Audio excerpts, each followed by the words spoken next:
Number 11, Brady Traynor. Number 17, Luke Vasterling. Number 18, Mason Rico. Number 21, Ethan Kiffmeyer, Spirit Captain. Number 22, Matthew Rodemeyer. Number 28, David Olafson. Number 31, Jay Park. Number 41, Captain Blake Parkinson. And number 64, Jacob McGregor. Now announcing your number 1 seed, Eagan Wildcat Open roster with number 0, Connor Fretland. Number 1, Johnny Quick. Number 5, Captain Alex Newton. Number 7, Carson Lohmeyer. Number 8, Brady Schrepfer.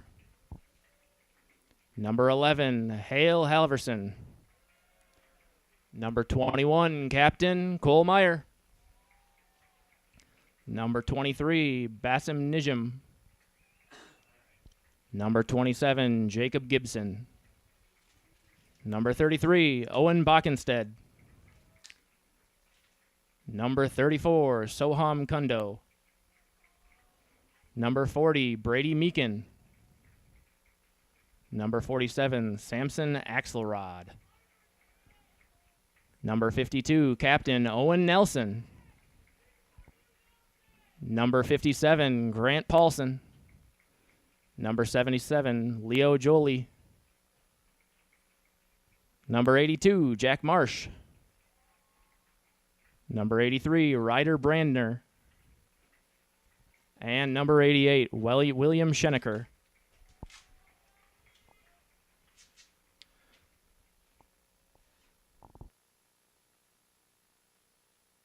Coaching your Eagan Wildcats will be Cody Rondeau and Joe Bosshart. Coaching Woodbury will be Dustin Neistel and Carrie Jo Druitz.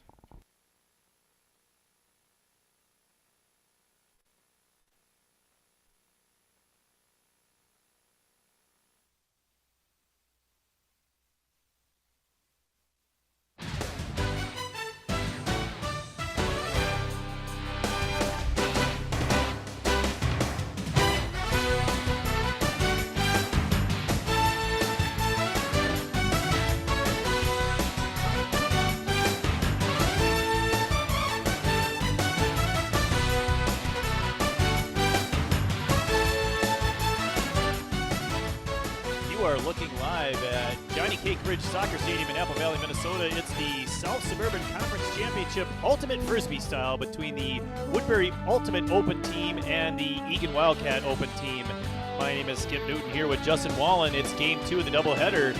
Justin, we saw Eagan victorious in game 1 for the FMP division. What are we expecting here today? Yeah, it's going to be an interesting matchup today. We've got a lot of wind still carrying over into the second game here of our doubleheader, and I know Woodbury's got a heavy history this season of rocking their defensive zone. So we'll see how Eagan Ultimate offensive group is able to get through that zone that they've been running so consistently all season. Definitely could cause some problems for the Wildcats. So we'll see what their offense and strategy looks like today. Hopefully there's a lot of possession-oriented conversations going on by Coach Cody Rondeau on the sideline there with his team. But I guess we'll have to see how things play out this afternoon. Woodbury Ultimate comes in at 13-1. They are the number 2 seed in the South Suburban Conference, currently ranked number 14 in the state of Minnesota. This is their first South Suburban Conference championship.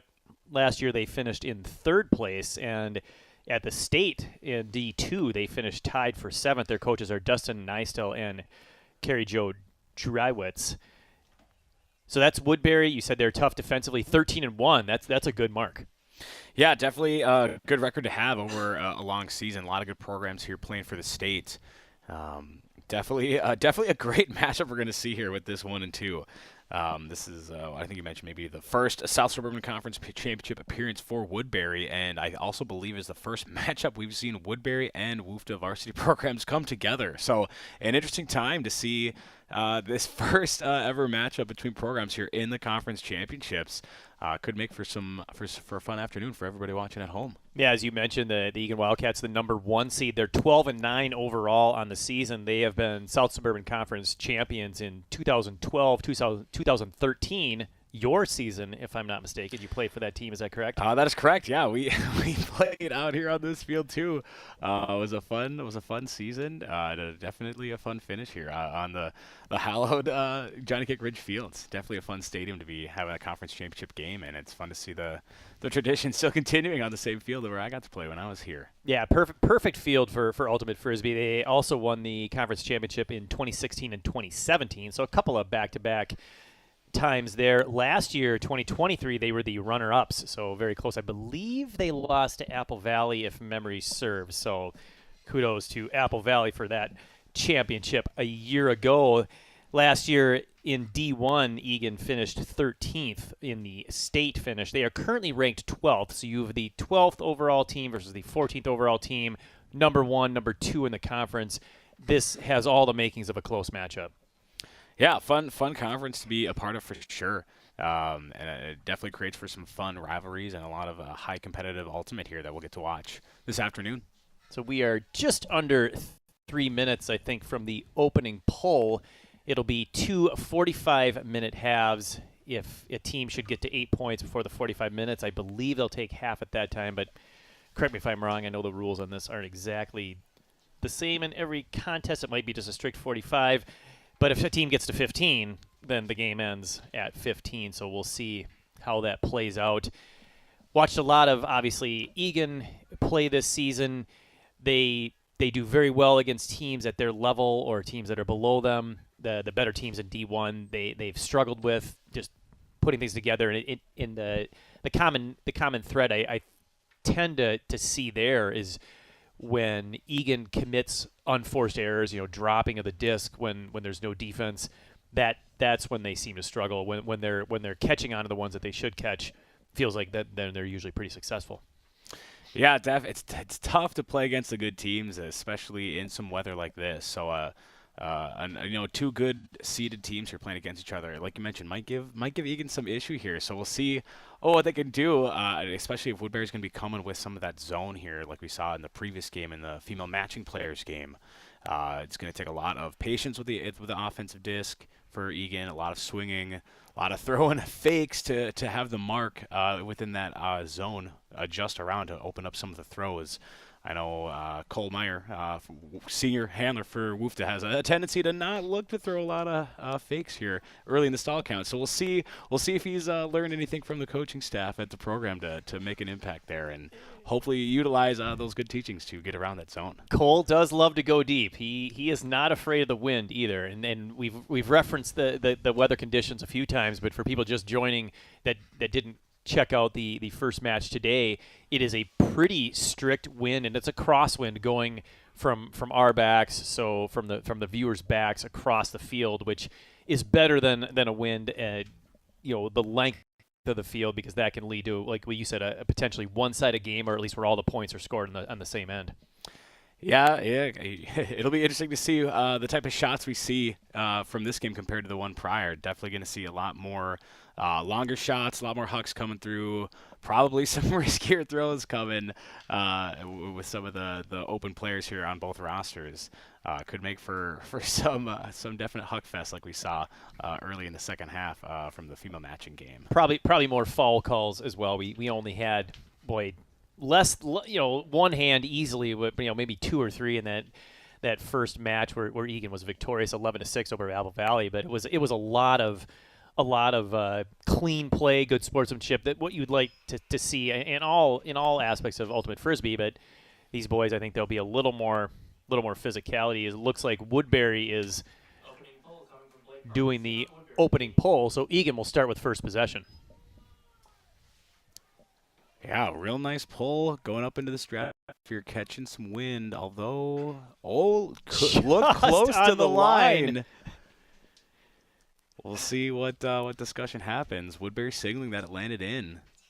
So right from the start, we get a little controversy. Now it's a big deal because if it lands out, they're not going to get to move up the field, but we'll get to take it to the middle of the field. Yeah, you definitely want that disc coming in the middle. Looks like they agreed that it did land out of bounds. Landing on the line is out of bounds. So as long as that disc touched one of those white blades of grass down there, enough for Cole to call it out of bounds and get it in the middle of the field. And his senior captain handler, Cole Meyer. Sure, we're going to be seeing a lot of his name pop up here today through the transcripts. So be on the lookout for a lot of his offensive movement here through the zone, like as Woodbury is throwing, like we talked about earlier. Cole with a great shimmy there through the cup. Finds Owen Nelson. This is Schrepfer. Back to Meyer. Oh, a nice play to Nelson. He's going to take the safe one back to Meyer, looking for that open cutter for the opening point here. Oh, it gets deflected. Nice defense by Woodbury. Yeah, it wasn't going to work a third or fourth time on that middle person in the cup there. It definitely got the hand on that low throw from Meyer for a good D. Quick transition here for Woodbury as they move it up. Oh, a nice running catch. Maintains his footing now. Here's that long huck just out of the reach, but a diving. Oh, and he just dropped it. Oh, it was going to be a brilliant play. Could not maintain possession as he landed. Great effort by Blake Parkinson there with the nice layout on some garbage play to try to scoop up that disc off of a tough read, and just couldn't come down with it. But love to see the effort early on here in the game. Meyer to Schrepfer, back to Meyer, getting in the hands of their captain handler. Meyer throwing one fake there. Oh, looked like he's telling some of the cup that they're a little too close. This is Nelson. Yeah, as that zone is coming into setup, you do have to be 10 feet away. You can only have one person within 10 feet, or else a double team can be called, which is not legal at this age group. A division, not even age group, just in different programs is where you're going to see that double team be allowed at that professional level in the UFA. Over to Quick. Johnny down to Nelson. Tries to land in the end zone. Can't quite get there.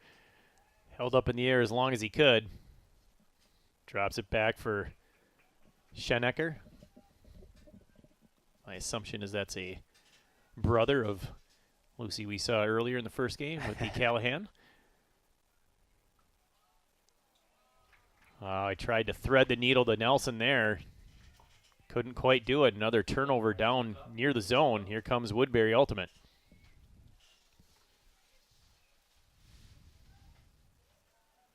Long first point so far. Woodbury looking at a break opportunity here as they're almost at the midline.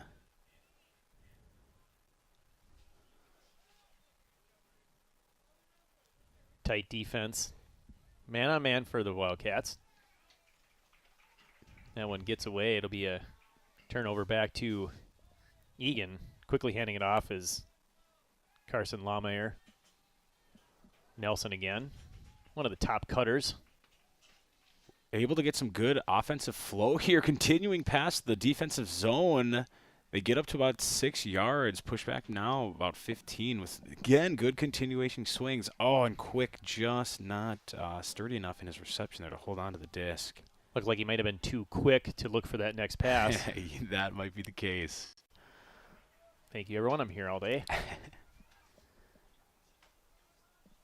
Good handler movement there by, looks like number 1 for Woodbury. Long huck. He's got somebody got to adjust to the wind, and the wind pushes it wide. Lamayer defensively down there. Has the disc now. Good dump, swing continuation over to Quick on the sideline. Nelson, senior captain. Nice catch there. Maintaining possession for the Wildcats. Finally able to get it off that sideline there, which is usually the goal in this zone defensive setup. Unable to complete the continuation, though, to the far side. Exactly where they wanted it, but not able to come down with the completion. 5-minute point already here. See if Woodbury can capitalize and get that first crucial point of the match.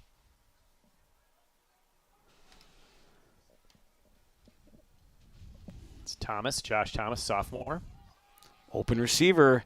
He's got him, and there you go.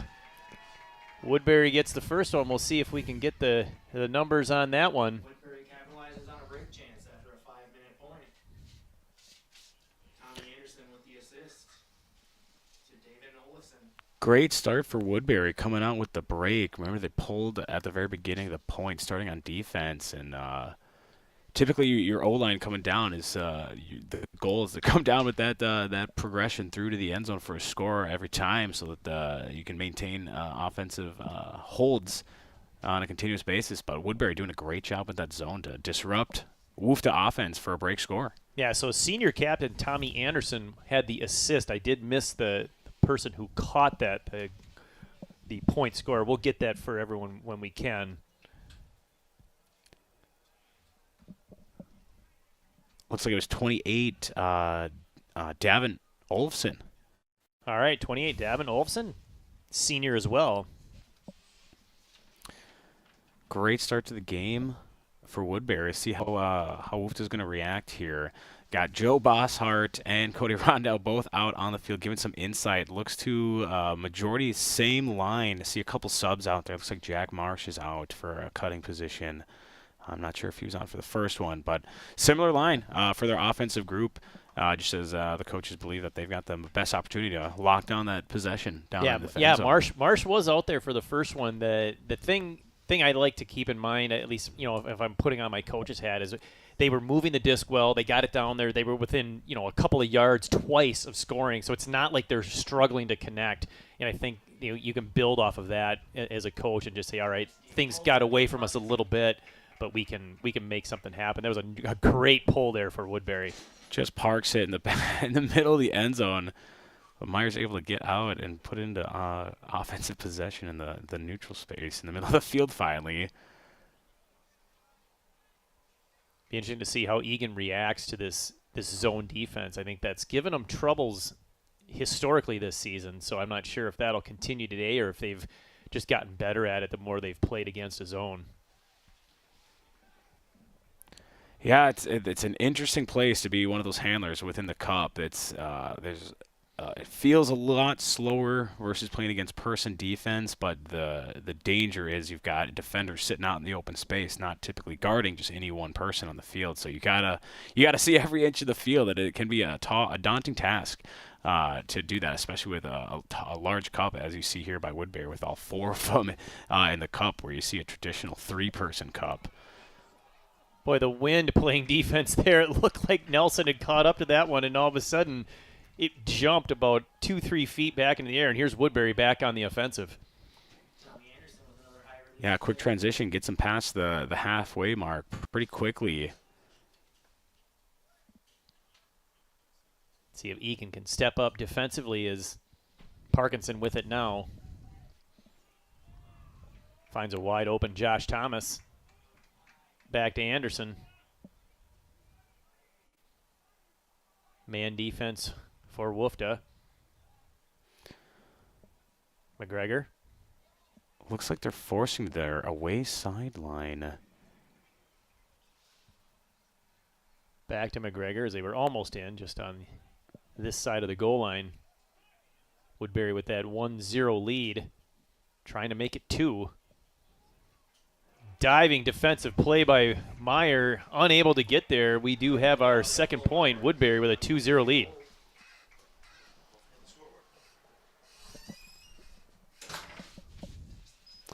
Looked like number 2 at the goal, Aiden Kuhn, with another assist there for Tommy Anderson. So point 2 from number 1 to number 2, and that's a 2-0 lead here, 35 minutes to go in the first half. We'll take our first break. We'll be back after these short messages.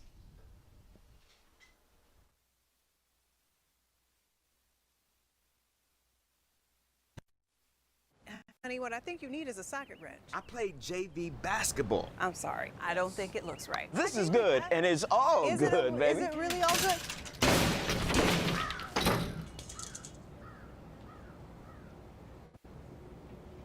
If you love me enough to routinely test your handyman skills, not to mention the strength of your marriage, then of course you'll visit nhtsa.gov/the right seat to make sure I'm in the right car seat. I'm gonna call my dad. We are back at Johnny Cake Ridge Soccer Stadium in Apple Valley, Minnesota. It's the South Suburban Conference Championship for Ultimate Frisbee. Woofed it down 2-0 to Woodbury.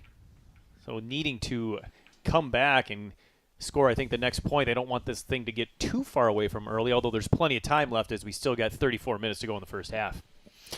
Yeah, I see Joe Bossart, coach for Woofta, talking. Looks like talking about force, trying to make sure everyone's staying unified with force on one side of the field.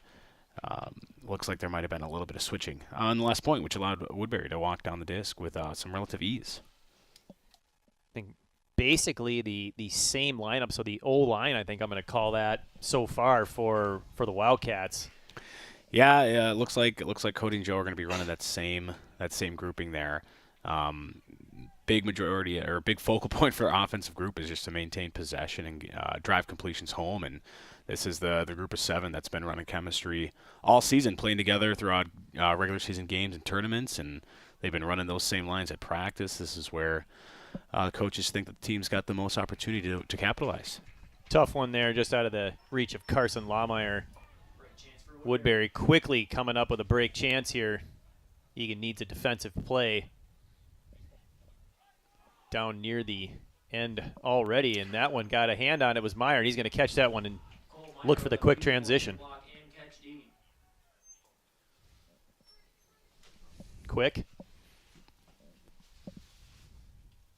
Swinging around to Meyer. And he goes deep.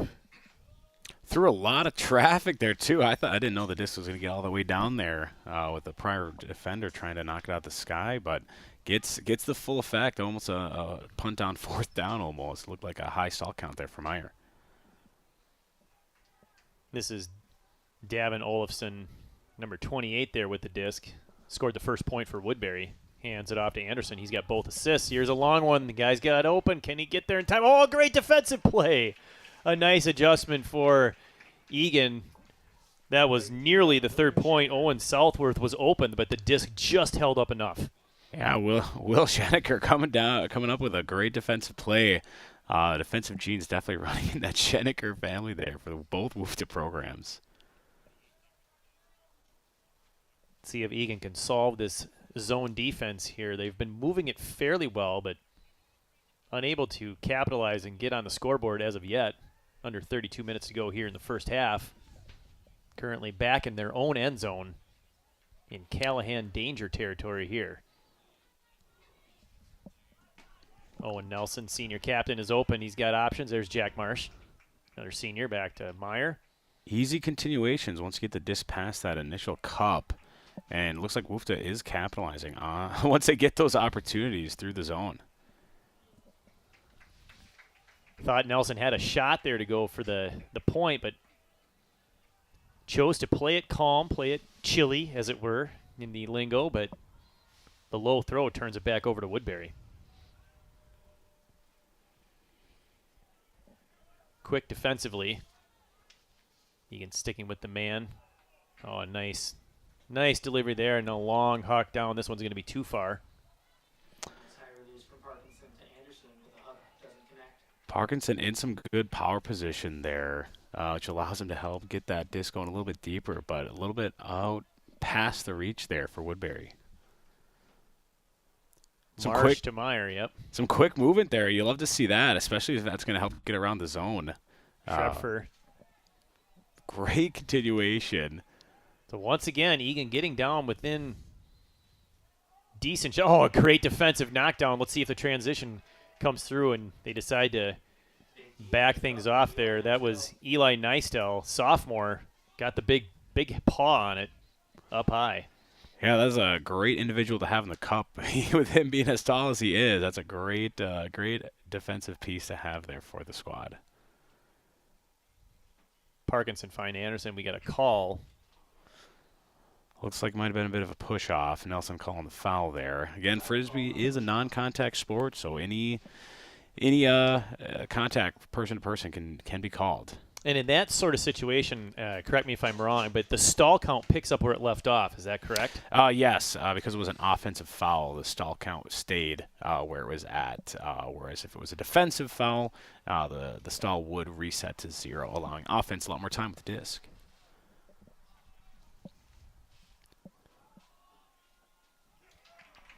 Marsh coming up with a good heads-up play. Almost going off there without Jack's intervention. Speaking of Marsh, he has it now, looking for a handler. That one swings around to Lawmeyer. Nelson. Drops that. I thought he's going to drop it back to Carson. He's got him if he wants him. He uses Carson. Oh, and just through the hands of Meyer. Looks like he took his eyes off it. He is right in the shade there of our booth here with the camera crew on top. Might have caused a bit of a distraction for him as he was turning his shoulder there. Sarah and Max, the camera crew up top, thank you very much. Doing an awesome job filming this one. Woodbury getting down, looking for point number 3. Out of the reach of Nelson. It hung up. Another point for Woodbury. They're jumping out 3-0 here, under 29 minutes to go. Yeah, looks like Nelson might have mistimed the jump there and got off to the races a little too early, allowing Woodbury to come down with that score. We're going to take a quick break here. After these short messages, we'll be back. You are watching Ultimate Frisbee on Eagan TV.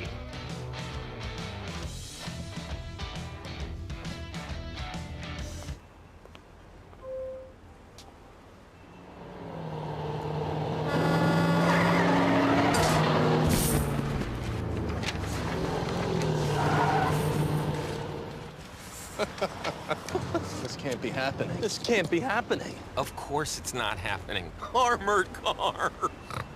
Listen, having money isn't about luck. Make your own coffee, save $1,000 a year. Feed me. Feed the pig. How you holding up? Nothing wrong with getting help. If I promise to look into it, will you drop it and help me build this fence? Now you need my help. If you or a veteran you know needs support, don't wait. Reach out. Find resources at va.gov/reach. Back in Apple Valley, the South Suburban Conference Championship, where Woodbury has jumped out to a 3-0 lead over the Eagan Wildcats. It's been the same O-line for all 3 points. They've just not able to get it into the zone. Every time they've gotten it close, they've misconnected it or been the victim of a good defensive play. It looks like Coach Cody Rondo switching things up here, putting in some new players. Yeah, it looks like the next line up, just to give a rest for the O-line that's been out there for a couple points in a row now. It's all part about game strategy and managing your players' endurance levels throughout the entire course of a game is definitely a tall order. We'll see how the next lineup here does for the Woods program. Yeah, you got Bassam Najum, you got Alex Newton, you've got Hale Halverson, Samson Axelrod, Owen Bockenstead. Looking at a few more players out there. Jacob Gibson, although I'm going to refer to him as Gibby almost all game long because every human being in the world knows him as Gibby, so I'm not going to break that. And the 7th players, I'm looking around. Where is he? I'll get that in just a second. As the game goes on, we'll mention that. Oh, yeah, it's Soham. Soham Kundu. My bad. I know Soham well. Going to start off the action again with another Blake Parkinson downwind pull to a new Eagan line. Woodbury pull. It's a good one.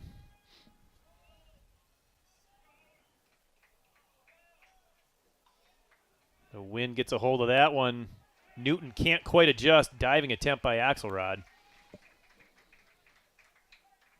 Short field for Anderson as he picks up. Yeah, tough first throw there from Hale, just going a little too high.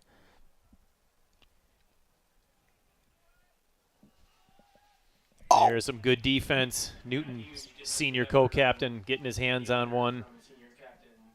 Great job shutting down that cut and still being there for the D with the hand block there. That was incredible. Bassam to Bach. Newton, Halverson. Soham goes high but lands out of bounds. Yeah, it was good offensive flow there for the Wildcats. Unfortunately, the field's just not that wide.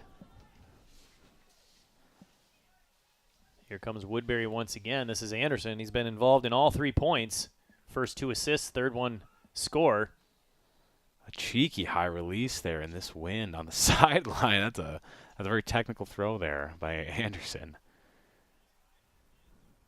Guarded tightly by Soham. Conducting his offensive cutters out there. Southworth guarded by Newton. Low throw, quick turnover.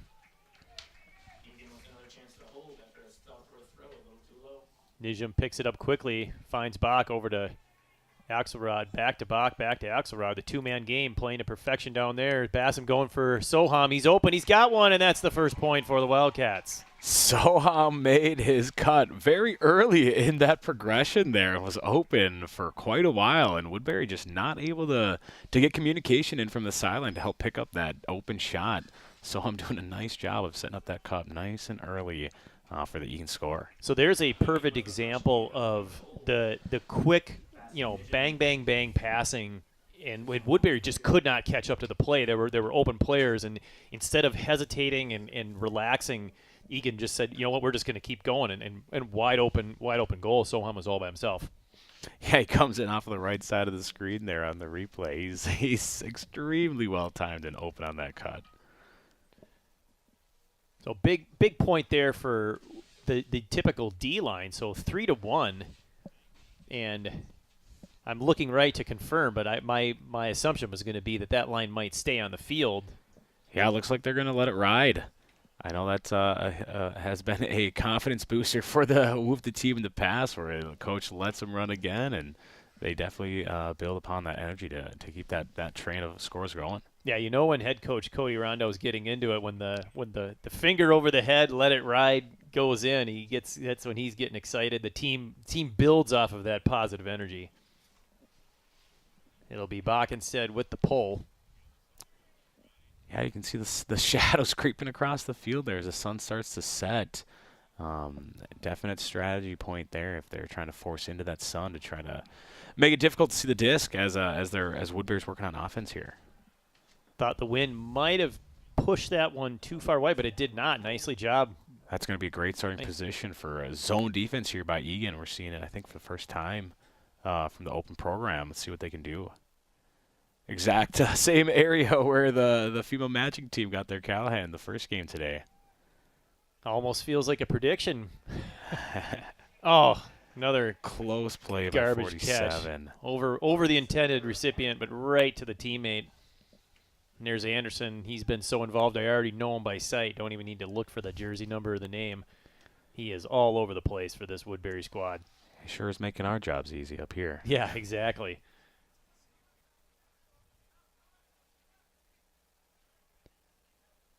There he is again. Now, it looked like there was a stop, but there is a deep player, but they're not using him. With this wind and with Owen Backenstead back there playing kind of center field, that's a tough deep one to play. Yeah, Backenstead's coming in with a lot of basketball IQ as well, as he plays varsity for the Eagan High School program as well, and I'd be very nervous trying to go deep against him in the space. Kundu gets his hand on that one. Nice defensive play by Soham. Here's Backenstead, as you mentioned, on that state tournament third place finishing basketball team. Low one from Halverson. Kundu couldn't come up with it. Great effort as he had it in his hands for a moment.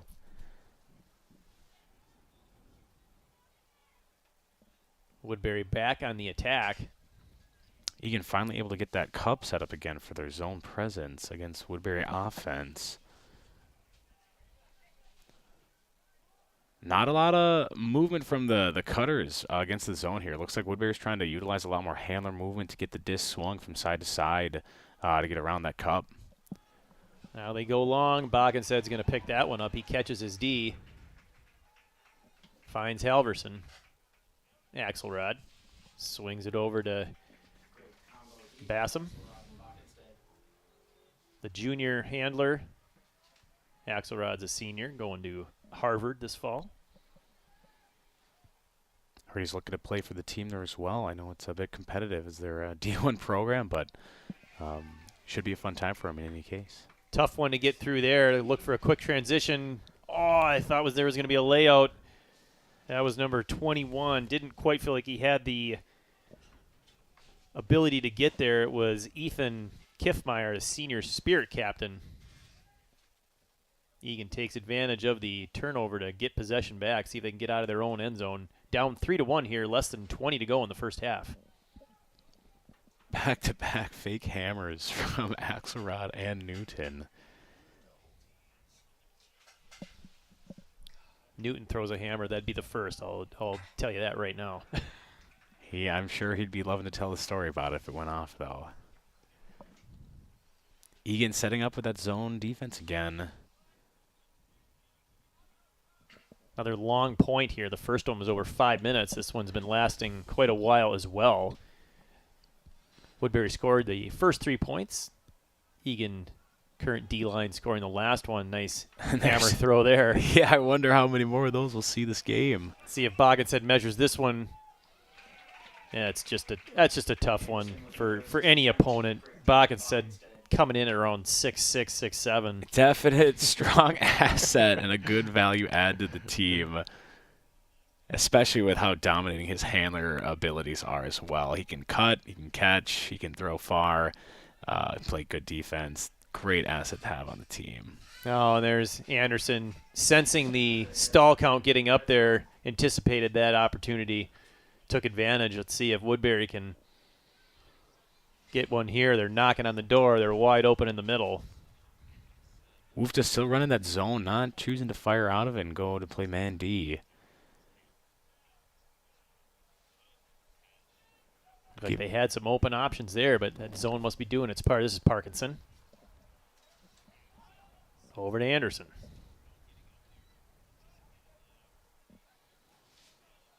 Cutters seem to be on the back of the end zone, which gets them out of the way. Now they're going to go there, and it works. It is complete. Anderson with the assist once again. Looked like it was jersey number 3, Josh Thomas, I believe, the sophomore, scoring the point for Woodbury. So 4-1, Woodbury with a commanding lead early. Great, great patience there by Anderson on the front line, just waiting for that deep cutter out in the back of the end zone there to be open away from the zone defense. Looked like Woofta got a little lazy there, high in the stall count, and Woodbury able to capitalize with the goal. All right, with 17 minutes left, we are going to take a break and cut away for just a little bit. You are watching the South Suburban Conference Championship on Eagan TV.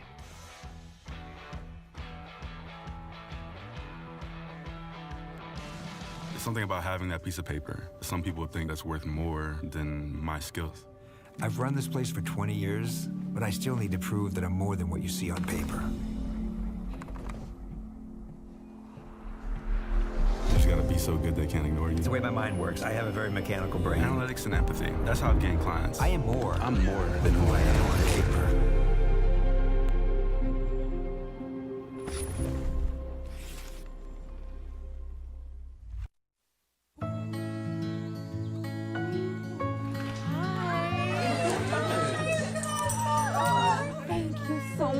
Fostering a pet for a friend or neighbor can keep families together. Learn more at petsandpeopletogether.org. Back at the Johnny Cake Ridge Soccer Stadium here in Apple Valley, Minnesota for the Ultimate Frisbee South Suburban Conference Championship. Woodbury just about ready to throw another pull here as they've jumped out to a 4-1 lead. Over 15 minutes to play here in the first half. Eagan needs to get back and keep this one close, but that one is short for Schrepfer. That's the offensive flow you're looking for. Good swings and continuations downfield. Just missing that execution on that throw to Schenecker there on the rail cutter on the far side. Oh, a nice pat down there by Meyer, right out of his hand. He's got Schrepfer deep if he wants him. He does. Going for the big play. Owen Nelson almost there. They're talking to each other. Schrepfer catches it. He's in. The quick strike for the Eagan Wildcats, and that was a big one.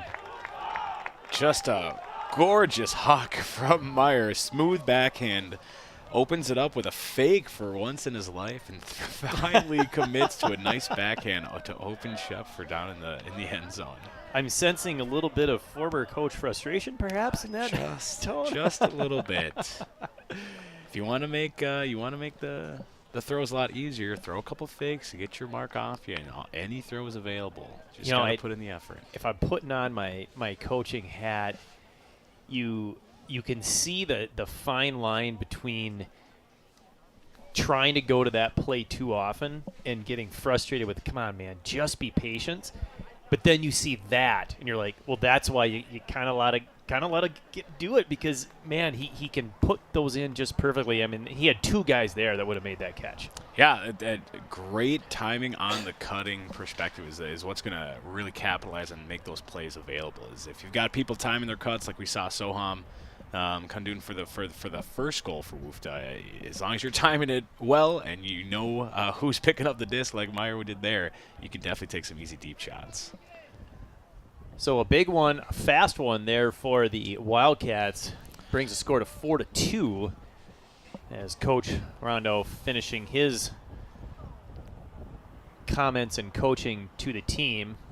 Yeah, Woofda's going to need a few quick ones to get back here in the game to try to take the lead here before first half is over. With all these long points stringing together, it can definitely go one-sided here pretty quick if they don't get a couple scores in. They bring their D-line back out.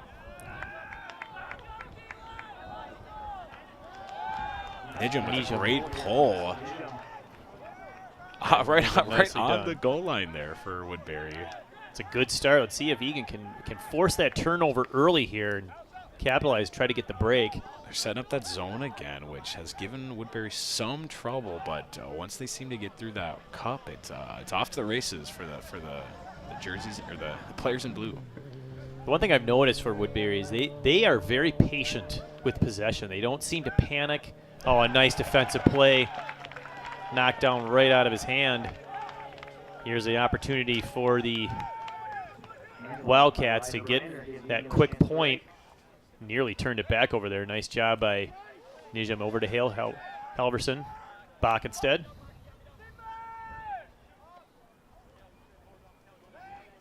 Drops it back to Schenecker. Oh, nearly got knocked away. Nijam. Great defensive play by Woodbury there. Finds Newton, looking for Soham a little far, just out of reach. Newton with the hands on his head, knows that he had it. He had him, just let him a little bit. Needs to transition back to defense. Yeah, Eagan zone's able to get set up pretty quickly. Collapsing on that Woodbury popper, come through the zone. Their cup is looking relatively sharp at the moment.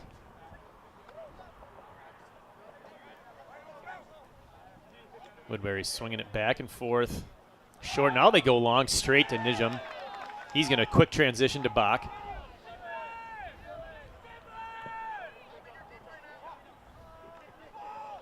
Swings it back over to Halverson. Finds Newton.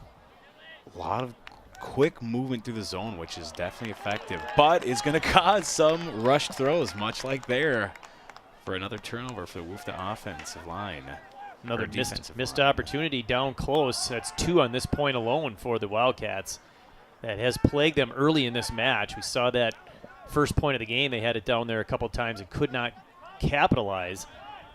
Woodbury was able to get the early break.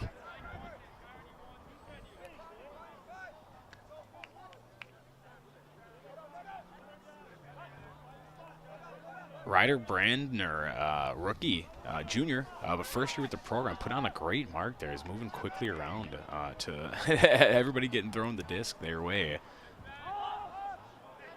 And of course, as I talk, they get broke through the cup there. Yeah, and they're a little lackadaisical. Off to the races now, taking advantage. Olofsson going deep, gets it by Backenstead. Another point. They made it look easy on that one. He did. Backenstead looked like he was in position, but just out of his reach on that goal. Number 2, Aiden Kuhn, I believe, scored that, if I'm correct. Missed the assist. We'll get that announcement, though. Maybe watch the replay. Number 28 with the assist. Davin Olofsson. So that's his second assist of the game. So far we've got a Woodbury lead of 5-2 here with less than 10 minutes to go. Couple assists for Olofsson, 3 assists for Anderson. So it's been those two scoring or throwing all the points. In addition to the 2 assists for Olofsson, he scored the first point of the game. Also scoring for Woodbury, you've got Aiden Cook with 2.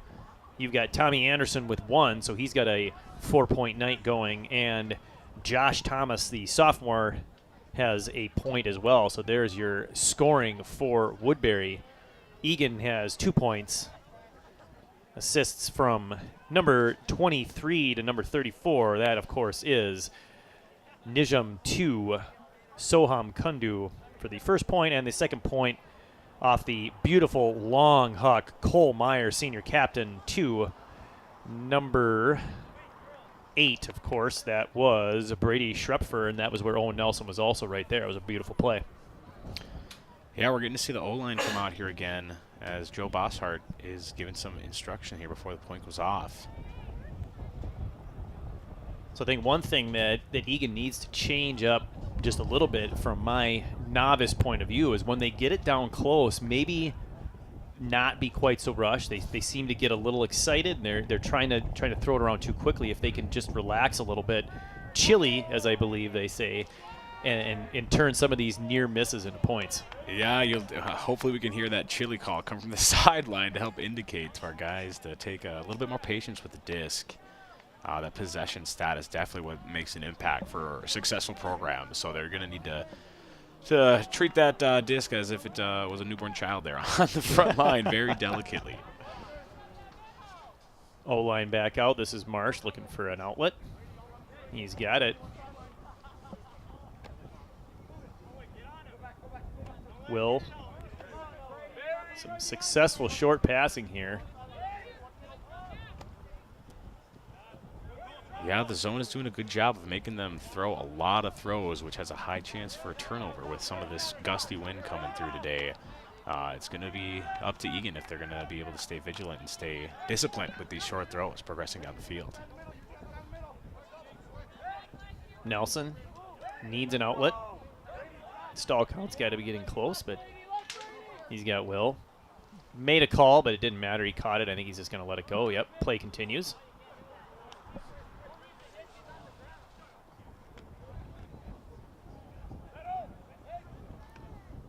Meyer, Schrepfer, back to Meyer. Meyer with great give and go there.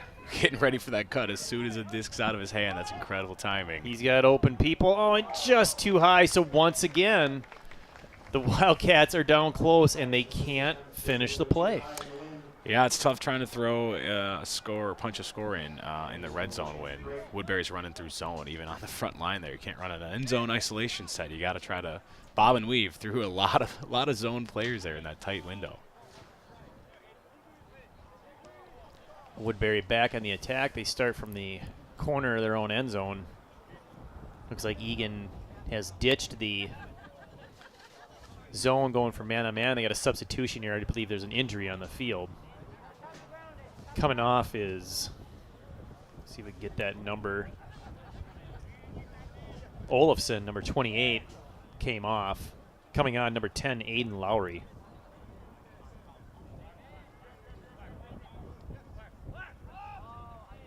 Good mark by Nelson there, but they're able to get off the throw by a poach cutter under, it looked like.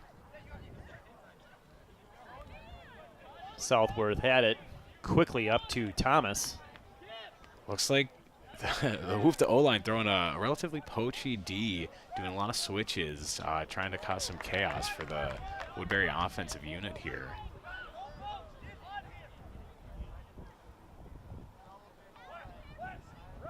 So poaching, you're saying, is they're leaving their man trying to fool the offense and taking a spot that maybe they don't expect the player to be? Yeah, almost an undesigned zone almost on a couple individual players, just in attempts to try to get a defensive play, out in the open space where the handler's not expecting a defender to be.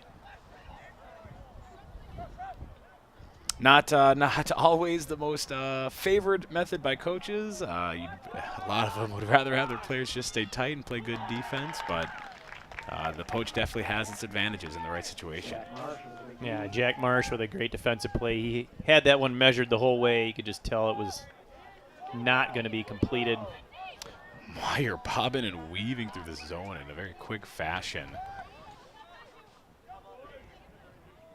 Finds Nelson.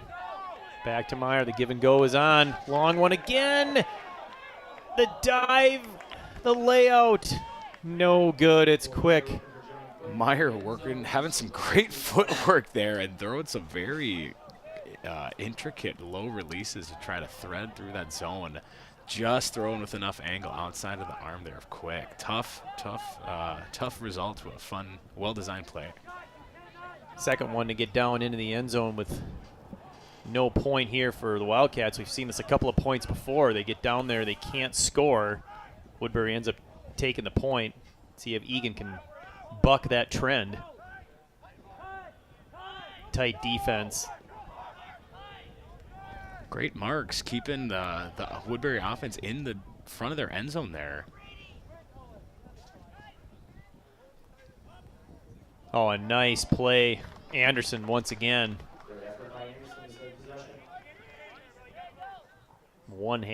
Left-handed catch. A little behind his target. Now they're going to go long. They're not wasting any time. This one's high. It's going to be a tough one. Let's see if someone else can get garbage. No, good defensive play. A lot going on there in that play. A quick transition by Quick and a very high bladey throw, which was almost caught by our second garbage receiver there, but Woodbury able to come down with a good D. Oh, a juggling catch there. Looked like that was almost going to be right in the hands of Meyer. Now,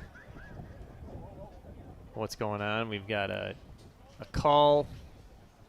Looked like maybe a foul call from Meyer. Didn't do much, but did stop play. Layout defense can't quite connect. Drop that one down by Quick. Good effort, though. Yeah, great active mark here, too. Trying to force an There it is. Great mark presence by Quick, which helped generate that defense transition there. Schrepfer, Meyer. Once again, Eagan down close. Can they finally finish the point? There it is. Nelson, he's going to find Meyer, and he's in. Nelson to Meyer. That makes it 5-3, coming up on the mythical 2-minute warning. We're going to go ahead and take the break as well. You're watching the South Suburban Conference Championships on Eagan TV. We'll be back in just a minute.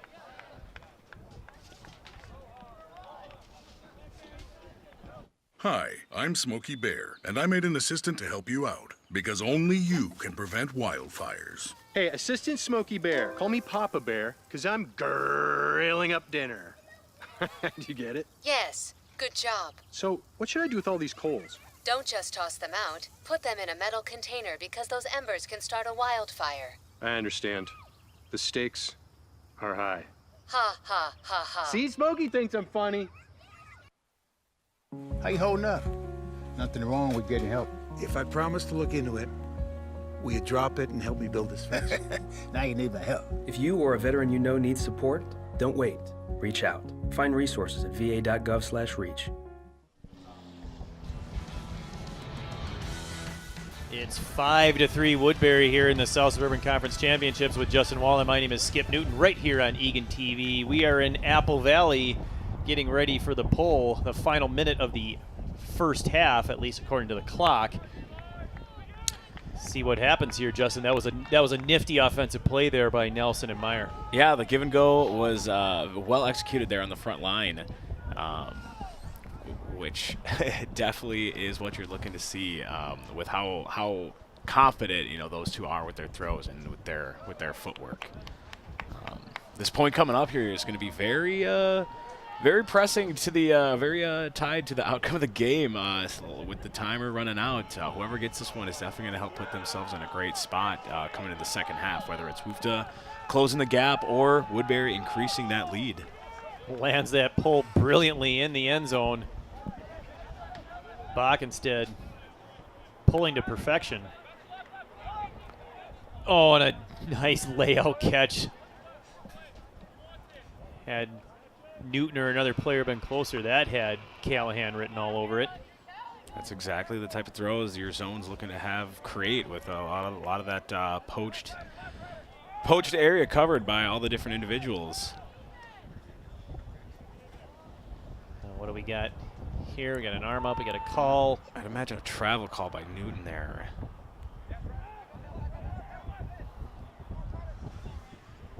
Ryder almost with a hand on that disc for a turn in the end zone. I was gonna try to utilize the traveling call as a transition to talk about the Timberwolves, but they play in the NBA and there's no such thing as traveling. So yeah, very interesting Euro steps you see these days out in the NBA, don't you? Apparently, you can take 2 steps anywhere on the court. Anyway, back to the current sport at hand. Back to Ultimate.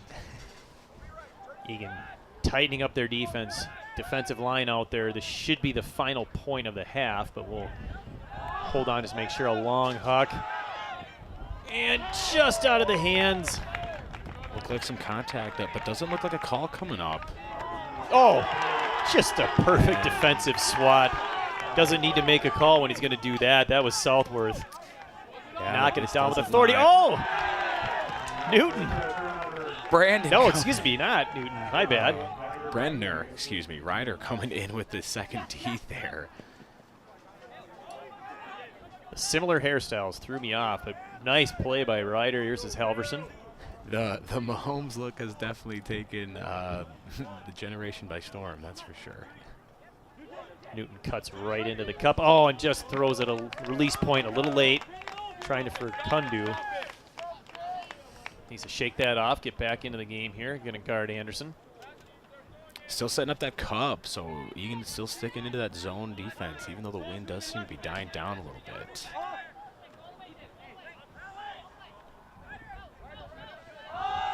Long huck.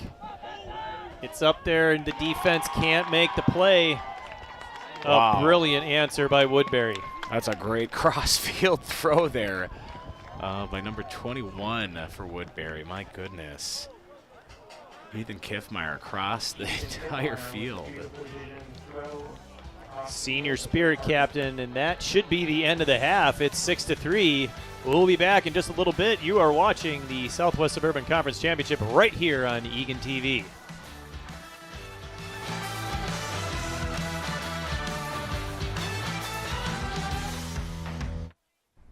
Hey, we should volunteer for this. I wish I had time. Scrolling all day, time can disappear. Wanna make it count, why not volunteer? Posting pics of your food, that takes up time. Maybe just eat me, I don't really mind. Time, you've got time. As your reflection, it's my duty to say. Time, I've got time. All my pics are the same. I am some eggs. 10 hours a week deciding where to go eat. Well, where do you want to eat? Maybe let's not go out to eat. You paint your walls from cream to white, then from white to cream, then back to white. Time, you've got time to binge all of season 9, though it got so bad. Time, you've got time. We're gonna grow back and be the same brows you had. Time, you got time. Listen to my plea as I harmonize. Time, you've got time. Zooba-doo-bop, wow. Just a few hours to keep families from harm. Help us end home fires, but sound the alarm. Volunteer for a day to install free smoke alarms in your community. If you're buzzed and doing this,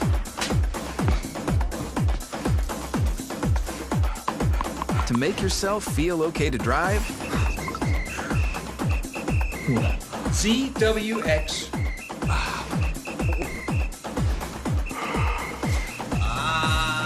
you're not okay to drive.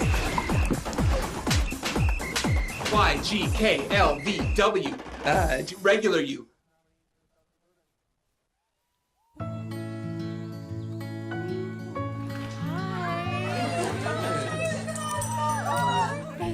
So much. Fostering a pet for a friend or neighbor can keep families together. Learn more at petsandpeopletogether.org. For a South Suburban All-Conference team, we have Blake Parkinson from Woodbury.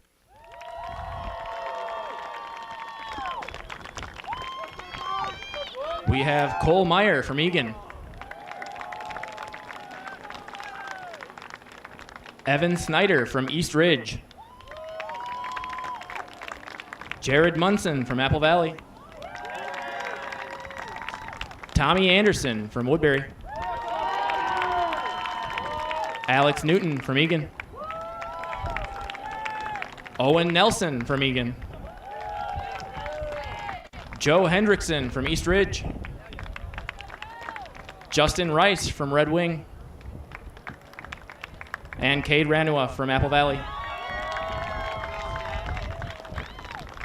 Next, we have the 2024 Rookie of the Year. That'll be Nate Hegeman from East Ridge. And last, our 2024 All-Conference Coach of the Year, Cody Rondeau from Eagan. Congrats to all the winners and the nominees.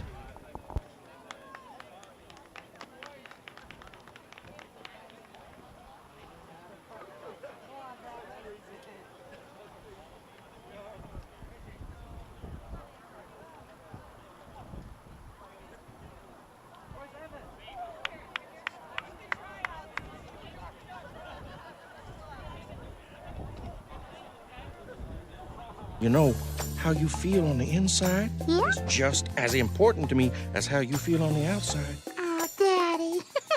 I'm grown up in every way, care and take care of you. You're my grown up and I know you're there. I'm your grown up and you know I care. 'Cause it's you and me and me and you. So when you are okay or not okay, I'll take care of you.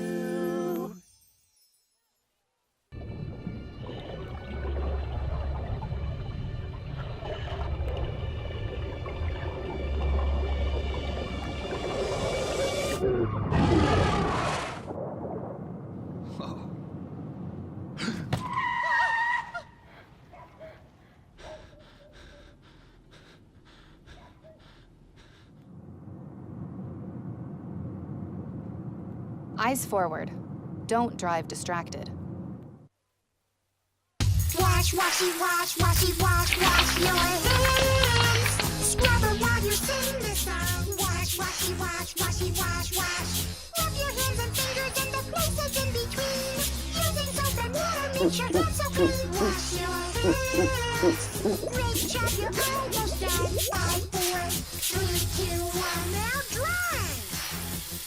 Wash your hands for 20 seconds, just like Elmo. Hi, I'm Ryan Blaney, a third-generation race car driver, and we dedicate a lot of our time to going as fast as possible. But when my grandpa was diagnosed with Alzheimer's, it was a very unexpected bump in the road for us. It's important to notice if older family members are acting differently, experiencing problems with their memory, or having trouble with routine tasks. Early detection of Alzheimer's can give your family time to explore support services, make a plan for the future, and access available treatments. If you or your family are noticing changes, it could be Alzheimer's. Talk about seeing a doctor together. Hey, we should volunteer for this. I wish I had time. Scrolling all day, time can disappear. Wanna make it count? Why not volunteer? Posting pics of your food, that takes up time. Maybe just eat me, I don't really mind. Time, you've got time. As your reflection, it's my duty to say. Time, I've got time. All my pics are the same. I am some eggs. 10 hours a week deciding where to go eat. Well, where do you want to eat? Maybe let's not go out to eat. You paint your walls from cream to white, and from white to cream, then back to white. Time, you've got time to binge all of season 9, though it got so bad. Time, you got time. We're gonna grow back and be the same brows you had. Time, you got time. Listen to my plea as I harmonize. Time, you've got time. Zooba-doo-bop, wow. Just a few hours to keep families from harm. Help us end home fires, but sound the alarm. Volunteer for a day to install free smoke alarms in your community. I'll see y'all.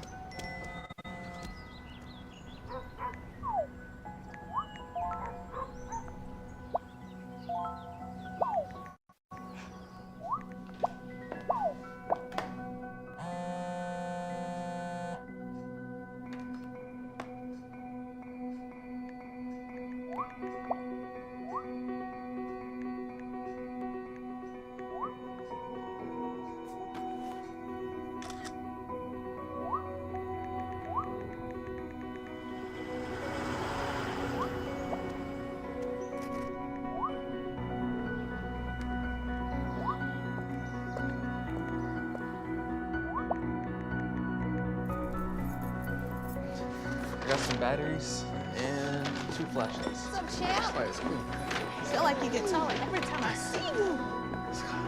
Congratulations, Brandon.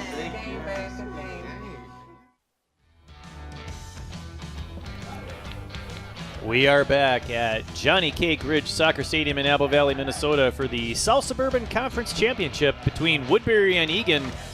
Woodbury jumped up to a 3-0 lead, Justin, and that's held up. It's a 3-point lead at halftime. What does Eagan need to do to get back into this one? Yeah, you saw the team huddled up over there for a while, going over some strategy. I'm imagining continued swings and, like we talked about in the first half, patience on the goal line. That's definitely going to be what Cody and Joe are talking about there. Just possessing the disc and maintaining a lot of patience as you're encroaching the end zone. A lot of younger athletes, and especially here in high school, the handler's eyes, or whoever's got the disc, their eyes get pretty big when they get close to the end zone, and it is tough trying to instill that mentality in such a young athlete to be patient with the disc and to take your time, making sure that you're throwing to an open throw that is going to be completion for the goal. So that is the advice of longtime player and captain and, coach Justin Wallen. I'm Skip Newton here talking about the first half matchup. Again, Woodbury jumping out to a 3-0 lead, much behind the arm and play of Tommy Anderson. He has 3 assists and a point, so 4 points, 4 points out of 6. Really highly involved, and just from watching him, from observing him play, named to the all-conference team at halftime, he seems very, very calm and cool when he has a disc. Like, he doesn't get stressed, he doesn't get panic, he just kind of goes out there and does his thing. Yeah, I wouldn't be surprised if he's been playing for a number of years, possibly middle school, or at least some pickup in his spare time, because you're right, he definitely looks like Mr. Cool Cucumber, even through the zone, where you can see a lot of individuals get flustered, having multiple individuals being up and close and personal with them. So no surprise watching him get named to the all-conference team. No surprise that he's a captain. He's out there now. We'll see what he can do here as the second half is underway, the final 45 minutes. Eagan needing to come back and needing to do so fairly quickly. There's a hammer. That one's going to fall to the turf, so Eagan gets the early turnover. Axelrod with it, immediately facing his own zone defense back to Halverson. Axelrod throwing some great aggressive fakes, trying to get the cup to move and doing a good job of getting the wall and the off defenders to move around, which is exactly what you want to see. Bach instead. A lot of cutters close. Yeah, the idea to have a lot of handlers close to the disc in the zone is not a bad idea. It definitely helps move the disc around the zone, especially when you got more versatility to go any direction. Especially going backwards, sometimes advantageous to take a few yard loss just so you can get a good swing to the far side to gain a lot of yards later on. Saw a nice one-handed grab high by Kundu, and then he took a couple extra steps and walked back. Nice to see him walk back. One of my biggest frustrations watching is when people, you can just tell it's the same people deliberately taking extra steps, and they don't usually do the step back, but he had no problem doing it there. Yeah, it is. It is interesting to see where everybody's level of IQ is on the rules and how to have the play transition smoothly, even while all those calls are taking place during some of the more chippier games that you can see from time to time. Looks like we have a question of whether or not he was in or out of bounds on that last one. It's a tough call to make on the far side. There's no sideline, so it's not as easy as the near side where there's the near touch line of the soccer field. But of course, the ultimate field a lot narrower than the soccer pitch. Looks like they weren't able to come to a decision, so the typical rule of thumb is you end up sending the throw back, and that's what you saw there, the throw going back, or the disc going back to Axelrod to replay from before the contested catch in bounds was. That is also one of my favorite rules. It's kind of like when you were a kid, you're playing something you can't figure it out. Do over, just do it over. I mean, it's fair, it's simple. I love it. It is definitely a good solution to the not having officials around, just as it helps keep play pretty continuous and it's pretty uniform across multiple levels of play when you don't have any officials in the field of play. The first point of the game to start it off was over 5 minutes. This one creeping down to 3 minutes already. It's been a lot of short passes here, and there's a longer one as Eagan finally breaks through, and they're down in that territory. Can they get one? Kundu to Newton. I believe he caught it. Yes, he did. Great effort there by Newton to track that disc all the way to the ground. Wow, the Woofta sideline has stormed the field to cheer on their 7 that just scored. They are amped coming out of this first half here. First point of the game for senior co-captain Alex Newton, also named to the all-conference team at halftime. So congratulations to him as well as the other members. After that long point, we're going to take a quick break. We'll be back in just a little bit. You are watching Ultimate Frisbee on Eagan TV.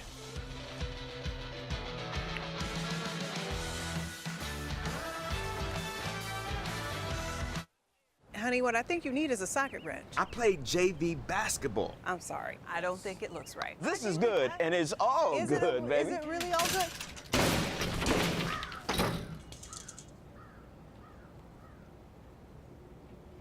If you love me enough to routinely test your handyman skills, not to mention the strength of your marriage, then of course you'll visit nhtsa.gov/the-right-seat to make sure I'm in the right car seat.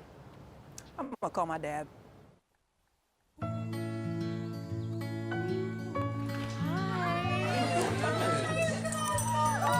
Thank you so much. Fostering a pet for a friend or neighbor can keep families together. Learn more at petsandpeopletogether.org.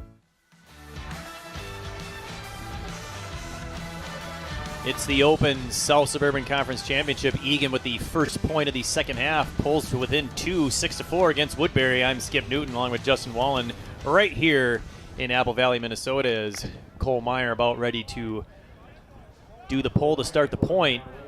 Mixing up the lineups a little bit in the second half, I just realized this is a continuation of who was on there, I believe, before, but not going with the straight O and D line that he did in the first half, did Coach Rondo. Yeah, not sure if it's something Rondo or Bosshart looking to have Meyer attacking with this O-line going this direction with the crosswind, or if it's more of a trying to get a break mentality here with this line, who he knows he can convert on offense as long as they get the D. So far, Woodbury doing a great job of moving the disc, completing several passes, a couple of last ones, eating up a lot of yardage down the field. Here's Anderson, nice puck downfield. There's a lot of options here, and they're going to get an easy one. Great patience by Thomas there, not taking the first look and waiting for the wide open receiver there for the easy goal. So Thomas, number 3 on the assist, is that correct? Have to watch that one again. Checking out the replay, but that possession looked extremely clinical for Woodbury. I mean, they just went down with precision, poise. All the passes looked perfect. It was an easy connect there. Yeah, the attack in the end zone was efficient and very potent, with Olofsson coming down with the second goal there, just sitting in the open space. Very, very patient movement there in the end zone for Woodbury. So Josh Thomas, that's his first assist of the game. Davin Olofsson, number 28, scores his second point. He scored the first one. He also has a couple of assists, so Olofsson 4 points as well on the scoreboard. Quick response there for Woodbury. I mean, that was a big point for them. If somehow Eagan were to get that one, then you're talking about a 1-point game, and now the momentum in Eagan's favor. Woodbury easily stomped out that opportunity, at least for now. Yeah, it's definitely tough to build up momentum in a back-and-forth game like this, and definitely missing the opportunity there. But Wolf is definitely going to roll the same line here, and so looking to capitalize here with some offensive capabilities with their O-line. Let's see what happens with this pull. It's going to go out of bounds, I believe, yes. So we will have possession quite a bit up the field and in the middle, so ideal spot here for the Wildcats. Way to transition quickly on the offensive possession here by Woofta.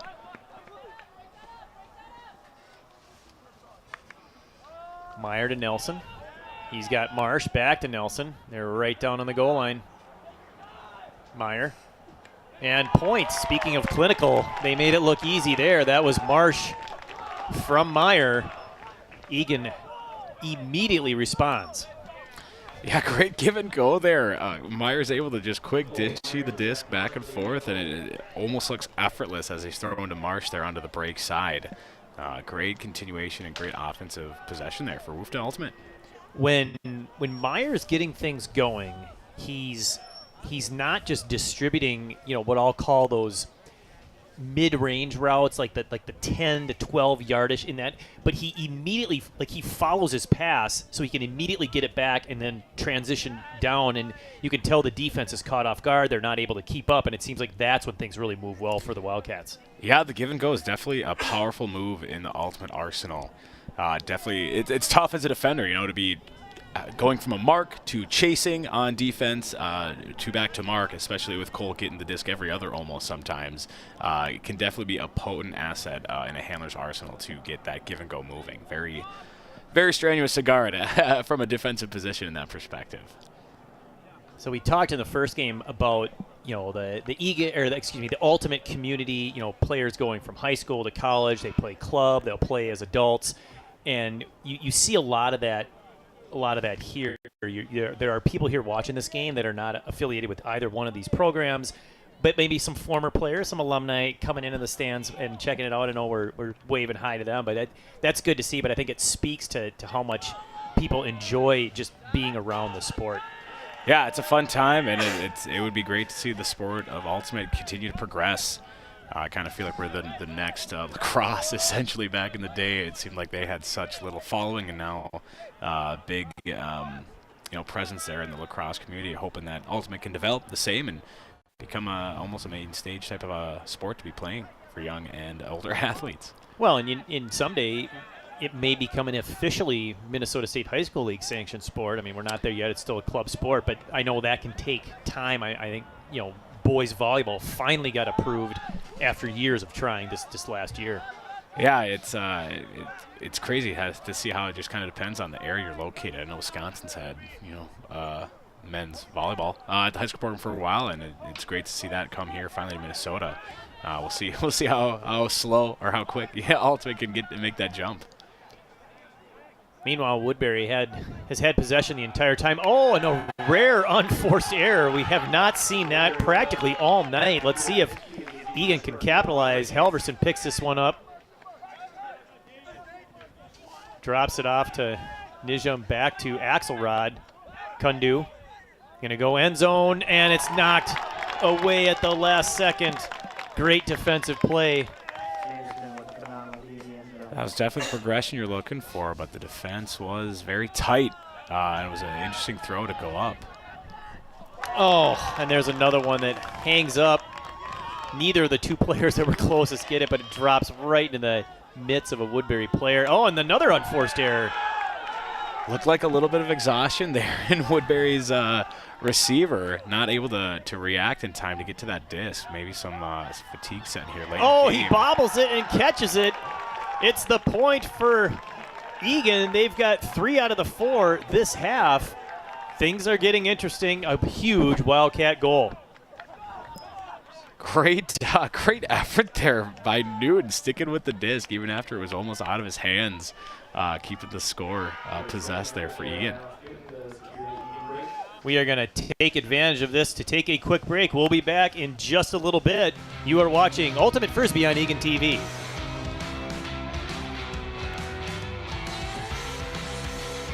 It's something about having that piece of paper. Some people think that's worth more than my skills.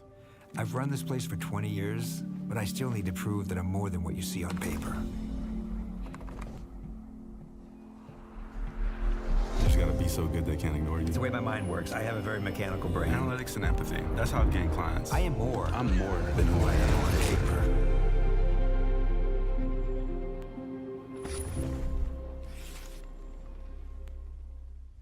How do you know when you've made the right decision? It's the feeling you get in your gut, the one that tells you what's right or wrong. It's the voice inside you that says, I'm buzzed. Better leave the car when it's time to go. Buzz driving is drunk driving.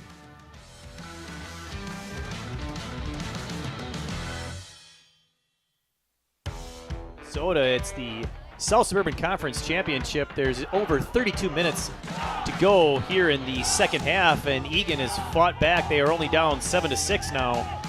They were down 6-3 at halftime, so a bit of a rally here in the second half, Justin. You can feel the energy in the stadium. The Woofta sideline there on the far side is giving a big Woofta cheer as the pull going off. You can tell the intensity is definitely ramping up there for both on-field players and spectators here in the stadium. That last point came courtesy of Alex Newton, number 5. The pass was from Owen Bockenstead. But really helped on that were a couple of rare unforced errors by Woodbury. Let's see if they got that out of their system during the break. Yeah, looks like another zone setup here for Woofta defense. A lot of high releases going off here by Woodbury offense. And they're unable to come down with that one as Axelrod's in the way, making some great efforts. It's like he got enough of a screen there where Anderson couldn't make the catch. It just out of the reach of Newton. A little too quick there on the transition. But the zone is able to set up pretty quick again, which is forcing more high throws by Woodbury. That was Kiffmeyer all the way across to Anderson. Settles things down to Josh Thomas.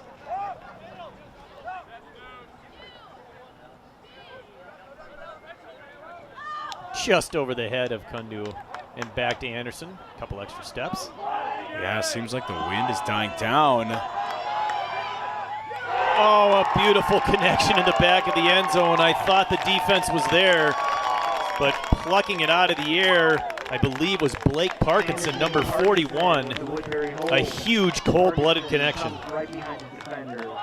Yeah, it looked like Woofta might have been in possession, but a great attack on the disc there by Parkinson to snag that one right out of the air.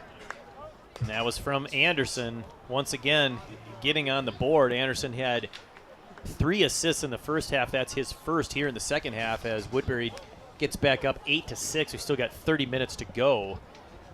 That's the second point of the game for Blake Parkinson, senior captain. So senior captain to senior captain there, Anderson to Parkinson. Yeah, just a tough finish there. It looked like Nijum was going to be there for the defensive score, but great footwork and great offensive awareness by Parkinson there to come down with the disc. Yeah, watching that from our angles, you know, they're running kind of away from us. I thought Nijum had the position the whole time. I thought, oh, he's going to knock that one down. We're in great shape. But, man, Parkinson just snagged that one up. So nicely done there, 8-6. Eagan needs to take this possession, I think, and go down and hold, get this back to a 1-point game, and then see if they can't continue to build on that momentum. I mean, they've outscored Woodbury 3-2 this half, so they're playing better than the first half, but obviously they have more of a deficit to make up. Yeah, I'm looking around at the sideline, and it looks like Woodbury is a little bit thin in numbers compared to the Woofta program, so we'll see how the endurance holds up here for Woodbury late into the second half. You can only imagine some of their top players are going to have to take a little bit more rest or a little bit less effort on the field, so we'll see how that transitions here as Woofta comes in with the disc. Long one to Schrepfer. He's got it measured, and it's a quick point from Nelson. Nelson to Schrepfer. Eagan capitalizes. Like you said, the wind might be dying down a bit, making those longer throws a little more successful, a little more likely. Yeah, defense looked a little bit of a miscue there, just leaving Schrepfer open, deep, unguarded, and very heads-up throw there to put the disc out to space in the end zone for an easy come down there. All right, let's take a quick break. It is now 8-7. We've got 28 minutes remaining here in the second half. We'll be back after these messages. You are watching Eagan TV.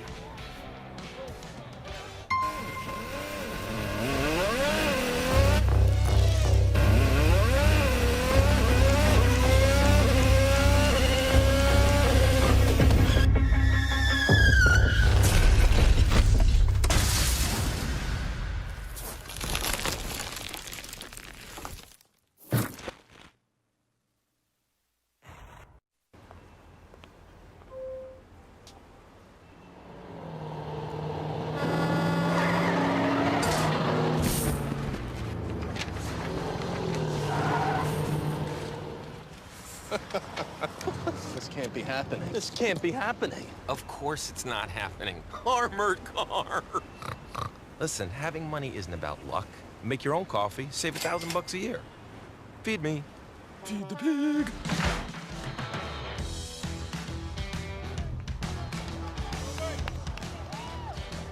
The sun is starting to set behind us on a beautiful evening, but it's not setting on the Eagan hopes for a conference championship right here in Apple Valley, Minnesota, as they are on the defense here against Woodbury, down by 1 point with over 26 minutes to play. It's Ultimate Frisbee, South Suburban Conference style. Two open teams in a hard-fought battle. This is all-conference player Anderson. Woodbury being very patient with the disc, very chilly, taking their time, especially as that wind's dying down, that zone becoming a little less effective as they're able to more easily throw the disc around. And there you see easy continuation. Anderson over to, I believe that's... Anderson with a routine high release to Ethan Kiffmeyer. Of course, their jersey numbers are only in the back. Ethan Kiffmeyer, I believe, number 21, caught that one. And once again, Tommy Anderson stepping up, the co-captain, the all-conference player. He's been chilly all game, and right there, I mean, he looked so relaxed. He put that right in the breadbasket. I can honestly say I would have easily caught that one. That was a perfect toss. Yeah, Anderson definitely has the vision down there and the ability to throw just a very quick rotating disc with a lot of touch on it to just sit there for Kiffmeyer to easily walk out onto that one in the end zone. So back and forth here in the second half, 9-7. Once again, Eagan finds themselves in position to needing to score a point to bring it back to 1, and then needing that break. And that's the key. Is with the wind dying down, the discs are a little more predictable. Things are going where they expect them to go. So now breaking the other team is a big deal. Yeah, the pressure is definitely going to come on for these D lines as the time keeps ticking away and the opportunity for more offensive possessions shortens more and more. Bosshart's still out there giving some input to the line. You'd imagine the coaches are going to want to be trying to hurry up these in-between points going forward, but there's Bossart finally scooting off the field. We'll see how quickly we can get this point underway. Yeah, that's a key point right there, because the time does not stop in Ultimate Frisbee. I mean, much like soccer, where it's a running clock, and the more things go on as far as time between points, et cetera, it just keeps running off the time, and there's no added stoppage time like in the game of soccer. So Eagan, while at 24 minutes, really does need to make sure they're making their run here. They're just gonna run out of the ability to make up that extra point. And that pull, I believe, lands out. Yes, it does. So they get to bring that to the middle. Meyer in a hurry, hustling to midfield. Yeah, you see some of that intensity picking up right there as Meyer's rushing to try to get the disc in play. So hopefully that's just trying to salvage as much time as possible, but yet when they get out here, they still play with poise and not rush too often. Yeah, we know how the throws go off for Woofta when we're in a hurry. Nelson in the corner,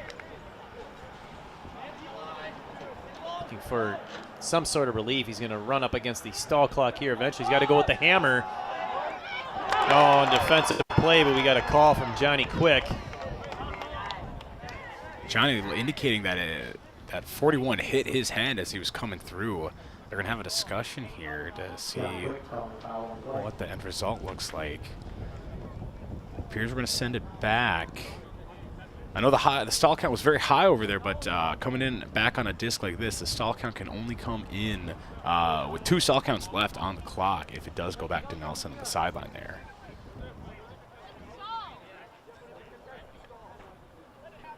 So they're discussing the rules and what to do next. This is where the brilliance of Ultimate Frisbee comes into play as well, where the players have to figure this out for themselves and come to come to a conclusion, they can ask the coach, which I believe they're doing now, ask the coach for, what is the rule, but the coach cannot tell them what decision to make on the field.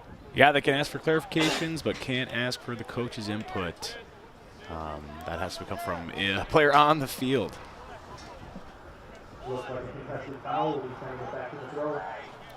Looks like it is going to come back to Nelson. It's going to be a high stall count. Only 2 left on the count coming in on 8 here. So it's probably going to be another quick look, another quick toss. He's going to go deep. He's looking for Schrepfer. It was a great break, but the defense is going to get there. That's Parkinson. Parkinson had it measured. He's going to make sure he got the D on that play, that's for sure. Up and over, falls right in the hands of Aiden Kuhn. Meyer Jr. jumped early on it, trying to get the D, but unfortunately was not able to be there in time, allowing him, his defended player to get advantage position against it. Nice lead pass there for Olofsson. Oh, and a diving defensive play in the end zone, saving the point.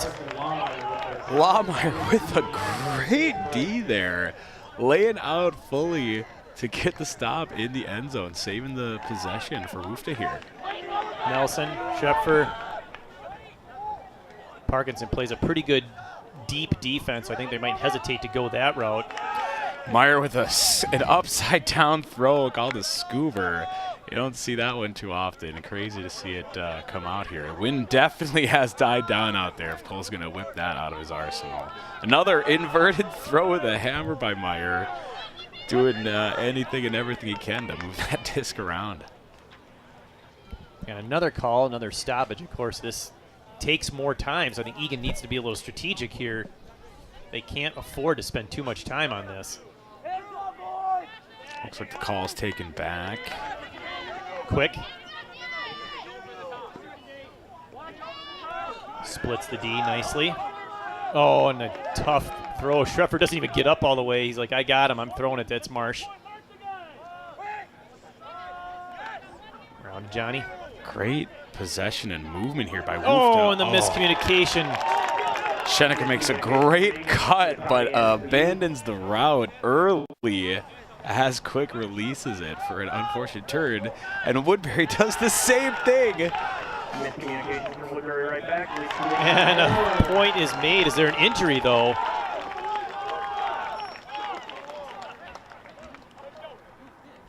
Depending on... I think he landed funny on the footer. Oh, he's got a cramp, it looks like. Because he went down on his own. It was almost immediate. And the way the coach is dealing with it, that's got to be a cramp. Looks like the injury took place after the goal was scored, so will not affect. Or he turned, he might have, watching the replay, he might have turned the ankle as well. It was tough because he took a step to try and get on the goal side defensively. I think it was Nelson who scored the point.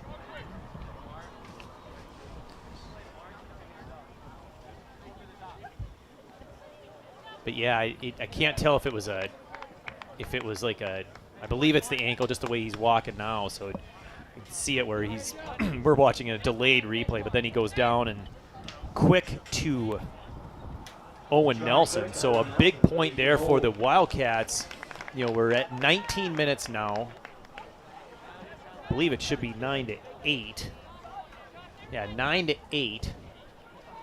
Figure another 30 seconds before the pull at least. So we're getting down there. There's not many points left in this game. Yeah, we're definitely coming down to the wire here. Woofta's going to be looking to make another break attempt real quick, getting that D-line out there with a lot of hungry Wildcats trying to get that possession back on O for their team here. A big break opportunity here for the Wildcats. I feel like they're just running out of time. They're running out of chances. If they can get this one, then it's anybody's game. That puts us right into this would be a tough game. Yep.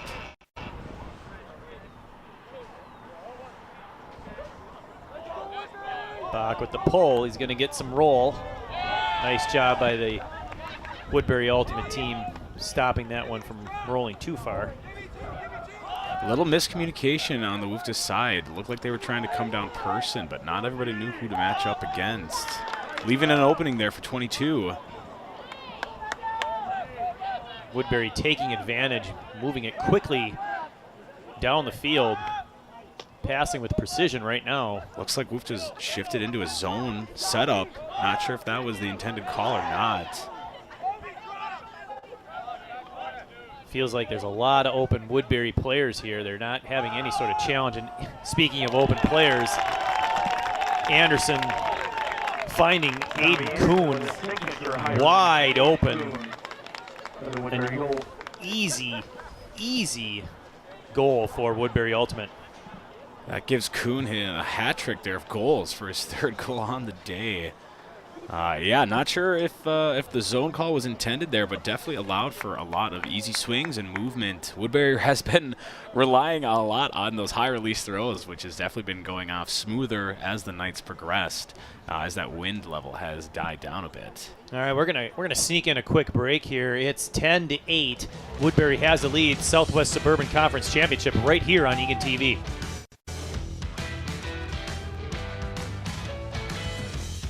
Hi, I'm Smokey Bear, and I made an assistant to help you out, because only you can prevent wildfires. Hey, Assistant Smokey Bear, call me Papa Bear, because I'm grilling up dinner. Do you get it? Yes, good job. So, what should I do with all these coals? Don't just toss them out. Put them in a metal container because those embers can start a wildfire. I understand. The stakes are high. Ha, ha, ha, ha. See, Smokey thinks I'm funny. Jump back in really quick, so we are back live here. Quick pull, saving time for Woofda, which hopefully pays out dividends in the long run. But they are seeming to be a little trapped here on the sideline, not getting a lot of good popping movement from their cutters. Marsh with a nice job using his body. He had Schrepfer, but chose to play Chilio and snags it out of the air as Nelson. Carson. Meyer held on to that one. Nelson, Meyer, Nelson, point. A quick one and a huge one for Eagan. Meyer to Nelson. That's one we've heard time and time again, and I know there's a multitude of tweets out there with that score progression going off. Great give and go flow there. Very patient with the disc as the defense was transitioning there, and Cole threads one with a nice forehand look right through a cup right into the end zone. It's been back and forth almost the entire half, which is why it's a 1-point game. But again, the 3-point halftime lead for Woodbury providing the difference. Let's see, can Eagan figure out a way defensively to look a little bit better than the last time they attempted the break? Because, you know, with under 15 to go, I keep saying it, but they're running out of chances. This might be it. Looks like their coach has made a slight change and has Meyer out on essentially the defensive line. Looks like he's trying to add some more offensive assets to that squad once they're able to come down with the D. I can see the strategy. I mean, when we have possession, Meyer's been a beast the second half. I mean, offensively, just making gives and goes like you've mentioned. I mean, just feels like every one of his throws are right on the money. I mean, kind of like it's Meyer versus Tommy Anderson from Woodbury. They're both playing such similar great games. He's going to do the pull now. See if Tommy Anderson and the Woodbury Ultimate Open team can bounce back and answer. Meyer putting some great shape on this pull, keeping the disc high in the air, allowing defense to get set up. Lands in bounds on the sideline, allowing Newton to trap on the away side there, the home sideline there for Eagan. They find Anderson. It's a long throw, but it hangs up brilliantly. Drops it right into the lap. Oh, and Hale Haverson's able to connect, intercepting that one. That pass was just a little too short. Oh, and a turnover. Kundu can't hold on. Hit right in his hands. Good offensive flow on the transition. All with a great first throw from Halverson. Unfortunate turn for the Wolf offense. Anderson. Oh, and there's a rare misfire. Just a miscommunication. Bakasit's going to pick it up right away. He finds Meyer. Kundu goes low, makes that one. Axelrod. Brandner easily comes down with that one being as tall as he is on the sideline, keeping the possession alive for Woofda. Halverson to Kundu. Hale drops it off for Meyer. Meyer's got eyes Hammer. for the end zone. Meyer to Newton. A hammer break late in the second half in the conference championship. You can't ask for much more than that. You can see Meyer eyeing up the end zone, looking for a shot, and his decision is a hammer over the top of Woodbury Zone D. That just speaks to a player that is playing with such a high level of confidence right now. He did not even hesitate. He's like, yep, I got this. Finds Newton wide open. Newton's third point of this half.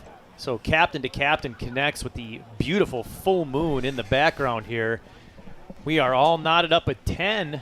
12 minutes to go. That is the break that Eagan needed. It's getting exciting here. That was exactly the reason why they wanted Meyer on that D line to help generate some offense, and the coaching pays off big dividends from Cody Rondow and Joe Bosshart to call for that swap. I did not look. I was not paying attention, but it would not surprise me if the similar lineup was out there that he just said, let's let it ride. I'm looking now for confirmation. It looks like a lot of familiar faces from the point of goal. Let's see if they can make this happen. Yeah, let's see if they can ride this energy. The sideline, you can definitely hear from in the booth here, too. They are loud over there, and they're getting hyped for their Wildcat team here. Taking a little bit of time here on the pull, which is eating into the clock a little bit. Looks like Eagan is asking for Woodbury to hold line as they are trying to number off here. Looks like Egan's going to come down in a person defense. Bach instead. Line drive pull. Comes in on a one-hop to Anderson. That almost was dangerous. Brandon. And there's a turnover. Eagan needs to maintain momentum, but also maintain poise, not get too excited. This is Halverson. Being patient. Finds Axelrod to Meyer. Meyer looking to leverage that hammer fake every time, as it's a very viable option for him here. Newton didn't even really look deep. I think he just faked it, wanted to get it back into the hands of a handler. That's telling me that he knows how he wants to play this, doesn't want to feel rushed. Very chilly offense here. Some open shots that could have been taken, but they have definitely learned their lesson, are taking a lot more time with the disc here. Meyer looking for hammer again. Decides on a quick dishy to Hale. There's that give and go. Someone yelling for fakes from the sideline. We got a call in the end zone. Looks like. So what is the call, do you think, here? I didn't know if there was any contact. It looked like Brandner is calling for contact on Anderson as he was trying to make the catch.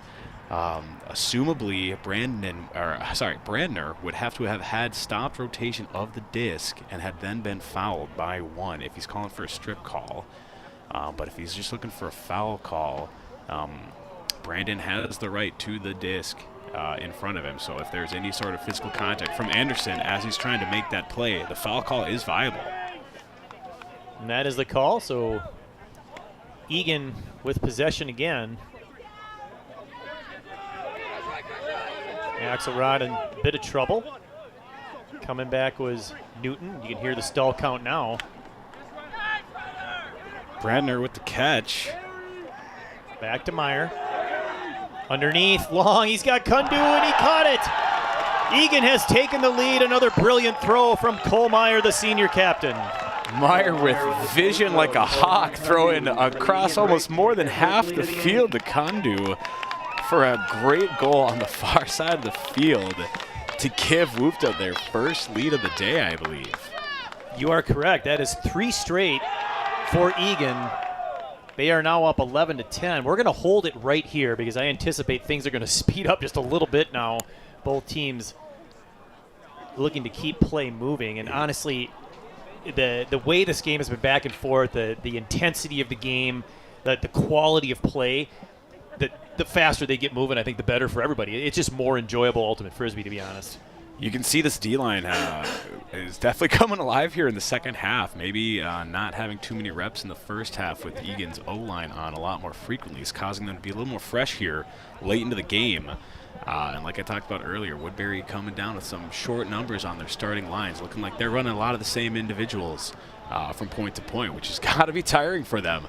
You see Anderson out there again. I'm imagining he's feeling a little bit of fatigue playing probably most of the points of this game. I would be surprised how many times he's been out, if it's been more than 2 or 3 points throughout the course of the game here. Yeah, he hasn't sat much at all. I mean, you watch him play, you understand why. 11-10 now, 7:20 to go. That's 3 consecutive assists for Cole Meyer, giving him 4 in this half, and he had 1 in the first half, so 5 total. And we are back into live action.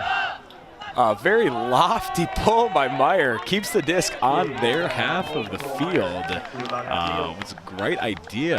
Unfortunately, just lands a little bit closer than they were expecting. That was maybe the highest, longest pull I've ever seen in my life. Definitely had the highest hang time here of the day. Oh, a dive. Can't quite make the play. Great effort there. And look at Woodbury answering right down the field. Great offensive flow there. Quick offensive movement. Looks like number 9 caught the disc. Now we're watching the delayed play here.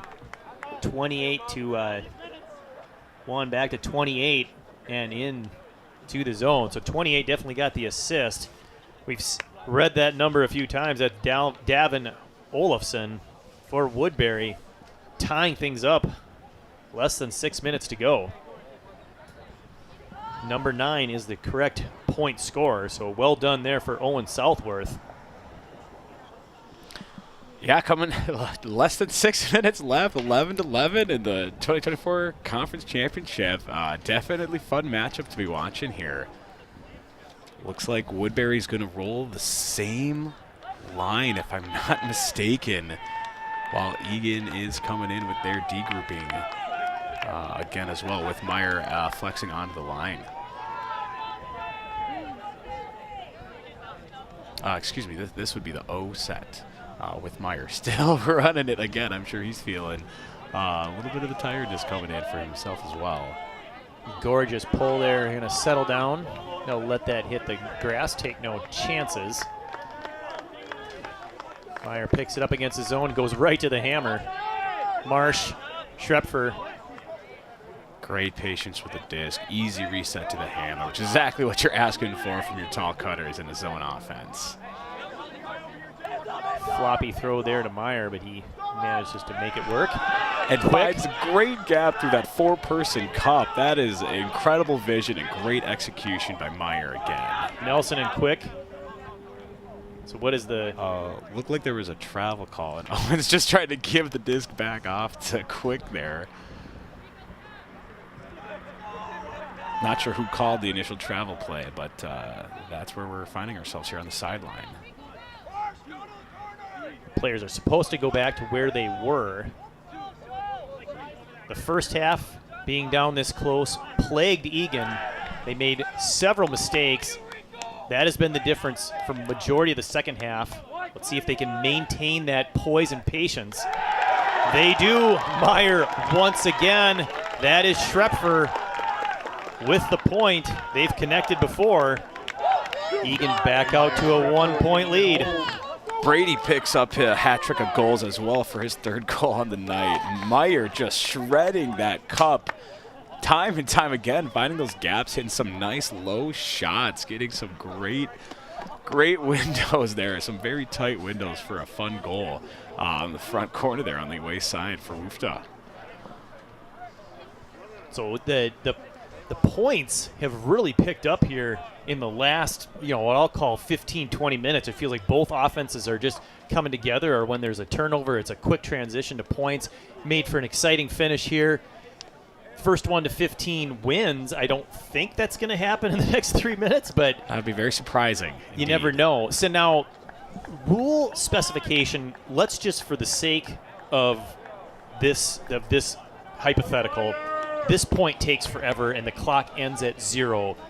If Eagan scores, they win 13-11. However, if Woodbury scores, then we go to universal point because it's tied and the next point wins. Is that what happens? That is typically the route, I believe, in the regular season. If it can end in a tie. However, with this being the conference championship game, I believe we would go to essentially a sudden death point in the universe point, which would make for some very lively television to watch. Indeed.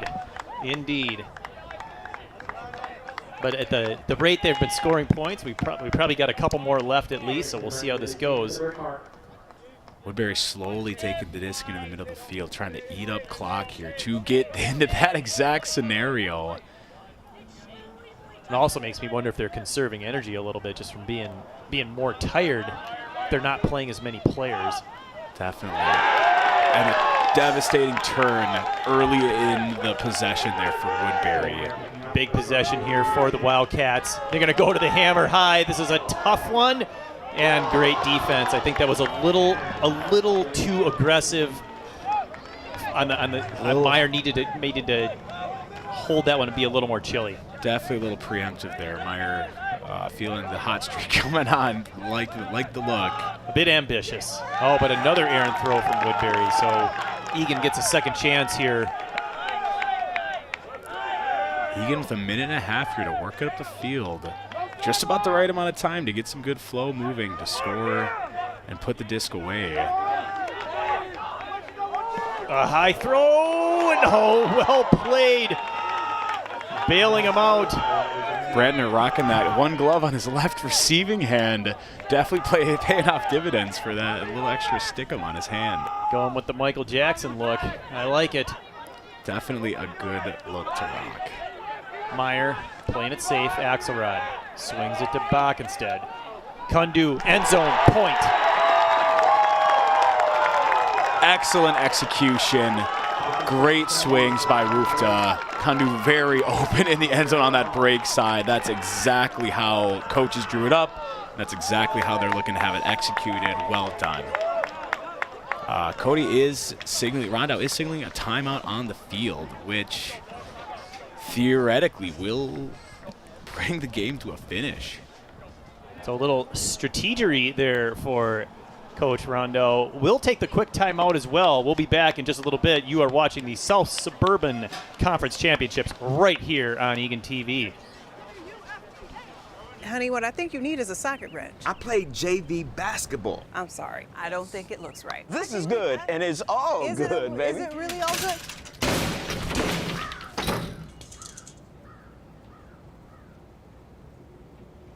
If you love me enough to routinely test your handyman skills, not to mention the strength of your marriage, then of course you'll visit nhtsa.gov/therightseat to make sure I'm in the right car seat. I'm gonna call my dad. How do you know when you've made the right decision? It's the feeling you get in your gut, the one that tells you what's right or wrong. It's the voice inside you that says, I'm buzzed. Better leave the car when it's time to go. Buzz driving is drunk driving. Welcome back to Johnny Cake Ridge Stadium, the Southwest Suburban Conference Championship. My name is Skip Newton here with Justin Wallen. We are getting ready for the final point of the evening, the timeout called by Eagan to end the half. So in essence, we have 1 point remaining in a 2-point game. Eagan is your conference champion. Yeah, a very strategic move there by Coach of the Year, Cody Rondow, to reduce any chance of a quick transitional offensive point for Woodbury to essentially lock down this win. Could be a fun point to watch. Meyer giving a big bladey roll of a pull. Get some good distance. Both teams know the outcome, but we'll play this out. There's a long attempt made by number 21, Kiffmeyer. Yeah, big shot. He definitely had a cutter setting up deep for it, and he figures might as well take the deep shot on this last point. Meyer doing up to his old tricks again, just shredding through that zone with some low releases. And now a big backhand. This one's going to drop in perfectly. There it is, Brady Meakin. Cole Meyer with a perfect toss, a perfect assist. Brady Meakin coming on to score the point. And we have an official conference championship back-to-back. Eagan FMP, Eagan Open team. They win the conference championships. A great second half, not only for Cole Meyer, but for the entire WFTA program. Love to see the turnaround coming out of half, being down in the deficit there and just fighting through adversity to come out with the win on top. A lot of solid play here as across the board. Even Meakin coming in, I think that was his first point of the game, and he walked out with a goal. Gotta love to see that. Yeah, just a great overall effort. Congratulations not only to the Eagan Wildcats for the conference championship, but congratulations to Woodbury. A great match, a great game played. They are the runners-up in this first match ever between Eagan and Woodbury. Once again, thank you, Eagan TV, Sam, Max, Tim, and Ken. Outstanding camera and crew. You guys are outstanding, making us sound and look so good. For Justin Wallen, my name is Skip Newton. You have been watching Eagan Ultimate here on Eagan TV. Thank you so much for watching. Good night, everybody.